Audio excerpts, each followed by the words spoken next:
কথা না শুনলেই শিক্ষকদের বিরুদ্ধে আনা হচ্ছে শ্লীলতাহানির অভিযোগ।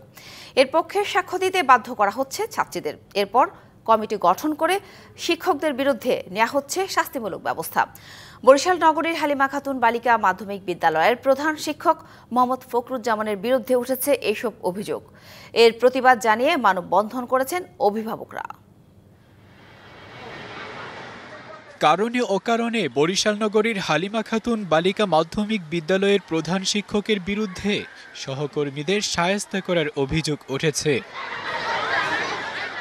খণ্ডকালীন শিক্ষক মাইদুল ইসলামের অভিযোগ, কোচিং থেকে আয় করা টাকার ভাগ দিতে রাজি না হওয়ায় সভাপতিকে হাত করে শ্লীলতাহানির অভিযোগ তুলে তাকে বরখাস্ত করেন প্রধান শিক্ষক।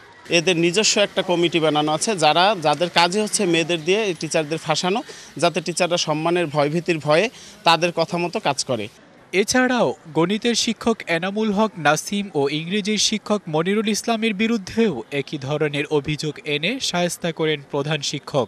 আমার কাগজপত্র সব একবারে সহ আমার ফাইল সহ গায়েব হয়ে গেছে। এটা কি হয়? সব শিক্ষকের কাগজপত্র থাকলে আমারগুলো কোথায় যাবে? ওয়ালটন ফ্রিজ কিনে অনেকের মতো আপনিও হয়ে যেতে পারেন মিলেনিয়াল। সেরা পণ্যের সেরা অফার। অন্যায় অভিযোগ তুলে শিক্ষকদের বিরুদ্ধে ব্যবস্থা নেওয়ায় ক্ষুব্ধ অভিভাবকরাও। আমাদের দাবি হলো অভিযোগগুলো সুষ্ঠু তদন্ত সাপেক্ষে ব্যবস্থা নিলেই আমরা অভিভাবকরা আমাদের ছেলে মেয়েদের সুন্দর মতো পড়াতে পারবো। তবে সব অভিযোগকে ভিত্তিহীন বলে উড়িয়ে দিয়েছেন প্রধান শিক্ষক। সম্পূর্ণ ভিত্তিহীন অভিযোগ। এরকম কোনো বিষয় এরকম হয় না যে টিচারের বিরুদ্ধে এটা যদি ক্লেমটা স্কুল থেকে আসতো বা কোনো শিক্ষক করতো, তাহলে আমি বলতাম যে শিক্ষকের দলাদলি কারণে এক শিক্ষক আরেক শিক্ষক পছন্দ করেন, এই জন্য অভিযোগটা করছে। যেহেতু অভিযোগটা ছাত্রীদের অভিভাবক, সেখানে তো আর শিক্ষক নাই। আর শিক্ষা কর্মকর্তা বলছেন, প্রধান শিক্ষক ও খণ্ডকালীন শিক্ষকের বিরুদ্ধে ওঠা অভিযোগ খতিয়ে দেখে ব্যবস্থা নেওয়া হবে।